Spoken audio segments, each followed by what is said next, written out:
You can see these chicken shops, chicken curry, which is a form of embroidery on the cloth, which is very popular in Lucknow. We'll try to speak to a few traders also to know what they feel. सराफा बाज़ार में हैं और सरजू प्रसाद आपकी company है, हाँ? मैं आपसे जानना चाहता हूँ कि जो चिकन कारी है, जो लखनऊ का ये एक अदा है, उसमें कैसा चल रहा है अभी? कोरोना की वजह से सभी को मार पड़ी, मुझे लगता है इस धंधे में भी तकलीफ तो हुई ही होगी। मार्च 2020 में होली तक व्यापार बहुत सही चल रहा था, किंतु इन दोनों सालों में होली के करीब से वही मार्च अप्रैल में जब से कोरोना का प्रभाव हुआ, बिजनेस में अच्छा खासा डाउनफॉल आया और डाउनफॉल 40 से 50% तक आया, क्योंकि मेन सीजन हमारा वही मार्च अप्रैल मई जून गर्मियों का ही होता है, तो बहुत व्यापार हुआ।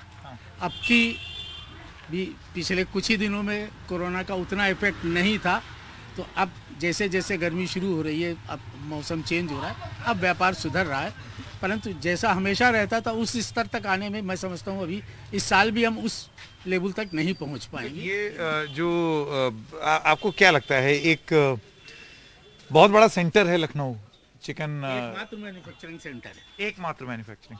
मैं आपसे जानना चाहता हूँ कि ये जो इंडस्ट्री है बहुत सारे लोगों को रोजगार देती होगी, बहुत सारे लोग इसमें जुड़े रहते होंगे, क्या कठिनाइयां आ रही हैं? एक तो सेल तो अपनी जगह हो गई, लेकिन और क्या किया जा सकता है इसको बेहतर करने के लिए? सरकार ने ODOP स्कीम के तहत one district one product, Lucknow में चिकनकारी को ही मान्यता दी है।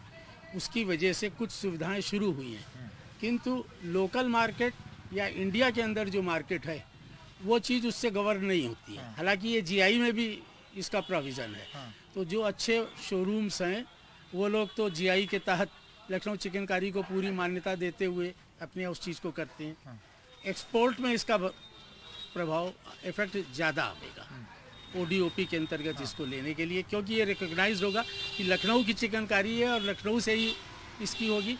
किंतु एक्सपोर्ट की जो फैसिलिटीज़, जो लॉजिस्टिक सिस्टम है, वो अभी लखनऊ से नहीं सुधरा है।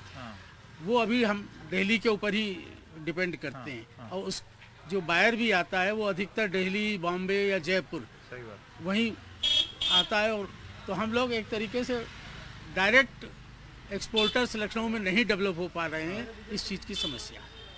अब बड़ा सवाल, चुनाव का मौसम है, चुनाव होने वाले हैं, और ऐसे में आपको क्या लगता है कि कौन सी सरकार है जो कि चिकन कारी के जो वो हैं ट्रेडर्स हैं, जो इससे जुड़े हुए हैं, उनकी उम्मीदों पर ज़्यादा खरी उतरेगी? सरकार जो ये है प्रदेश की सरकार, तो उम्मीदों पे पूरी खुद सही उतर रही है। उसने ODOP में इसको मान्यता दी है, परंतु केंद्र की सरकार ने अगर कपड़े पे GST बढ़ाई और इसके ऊपर GST बढ़ाई तो व्यापार में समस्या जरूर आएगी, क्योंकि 5 से 12% कपड़े पे GST करने के बाद इस प्रोडक्ट पे भी वो 12% GST ला रहे हैं, जब क्योंकि हमारा अनस्टिच्ड भी है और रेडीमेड मतलब सिला हुआ कुर्ता भी है। 12% GST लागू होने के बाद इसमें समस्या निश्चित रूप से आएगी, व्यापार के ऊपर इसका प्रभाव पड़ेगा। मतलब महंगा हो जाएगा? महंगा हो जाएगा, कस्टमर को महंगा मिलेगा। हमको देखिए फर्क नहीं पड़ता, हम तो बीच में GST कलेक्ट करके आगे सरकार के कोष में जमा कर, कस्टमर को महंगा पड़ेगा। कस्टमर को निश्चित रूप से महंगा, अच्छा खासा मान के चलिए 8 से 10% कॉस्ट बढ़ जाएगी कस्टमर के लिए। ये तो ठीक बात नहीं है। तो आपकी उम्मीद यही है कि प्रदेश सरकार और केंद्र सरकार दोनों इस पर ध्यान दें? नहीं, प्रदेश सरकार तो इसमें कुछ कर ही नहीं सकती है। ये नीति केंद्र सरकार की है कि केंद्र सरकार कपड़े के ऊपर GST के रेट्स नहीं बढ़ाएगी, तभी ये सुधरेगा। और ये ऑल इंडिया समस्या है, चाहे वो गुजरात हो, चाहे जहाँ जहाँ भी मैन्युफैक्चरिंग कपड़े की होती है, महाराष्ट्र हो, सब जगह से इसका। तो डबल इंजन सरकार के एक इंजन से आपकी कुछ गुजारिश है? मैं ये मान, हमारी गुजारिश है, और उन्होंने उसको पोस्टपोन भी कर दिया है, पर देखिए आगे उसको लागू कर देंगे तो समस्या आएगी निश्चित रूप से। बहुत बहुत धन्यवाद। आपका शुभ नाम? हर प्रसाद अग्रवाल। हर प्रसाद जी, NDTV से बात करने के लिए बहुत धन्यवाद।